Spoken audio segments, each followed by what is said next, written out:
Dear viewers, आज एक student ने क्वेश्चन किया कि सर हमारे पास अगर फर्स्ट नेम और लास्ट नेम अलग अलग से कॉलम में लिखे हुए हैं, वो भी स्मॉल लेटर में लिखे हुए हैं, और हम ये चाहते हैं कि हम ये फुल नेम एक ही सेल के अंदर हम देना चाहते हैं, फर्स्ट नेम और लास्ट नेम वो भी अपर केस के अंदर।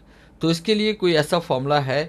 तो मैंने इसका जवाब दिया बिल्कुल है, और आसानी के साथ आप इसको सॉल्व कर सकते हैं।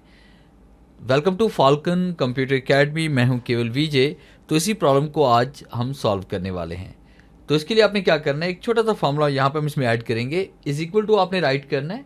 इज इक्वल टू राइट करने के बाद यहाँ पे इसमें टाइप करेंगे अपर, और जैसे अब अपर राइट करेंगे तो नीचे देखें ब्लू कलर के अंदर यहाँ पे फॉर्मूला आपका शो हो रहा है। तो आपने टैब का इस्तेमाल करना है ताकि फॉर्मूला यहाँ पे ऐड हो जाए।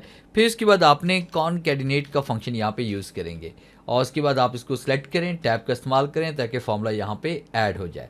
उसके बाद आपने टेक्स्ट वन को आपने सिलेक्ट करना है। टेक्स्ट वन कौन सा, यानी कि फर्स्ट नेम जो था वो आप सिलेक्ट करेंगे।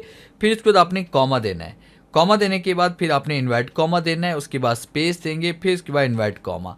ये हमने इसलिए दिया है कि ताकि अगर ये दो वर्ड्स हमारे पास हैं, जिस तरह अली और जावेद अलग अलग से हैं, तो अली और जावेद के दरमियान गैप आना चाहिए। उसके बाद यहाँ पे कॉमा टाइप करेंगे, फिर उसके बाद आपने सेकंड नेम को सिलेक्ट करना है। अब देखिए दो ब्रैकेट्स आपके पास ओपन हुई थी, दो को ही हम यहाँ पे क्लोज करेंगे।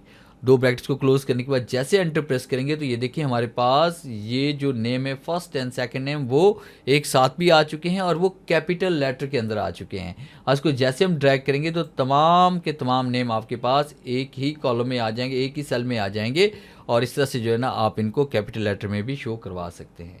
तो ये था मेरा आज का लेक्चर, जिसे मैंने आपको पढ़ाया कि एमएस एक्सेल के अंदर फर्स्ट नेम और लास्ट नेम अगर अलग अलग से लिखे हुए तो एक ही कॉलम में और कैपिटल लेटर के अंदर आपने किस तरह से लेके आना है।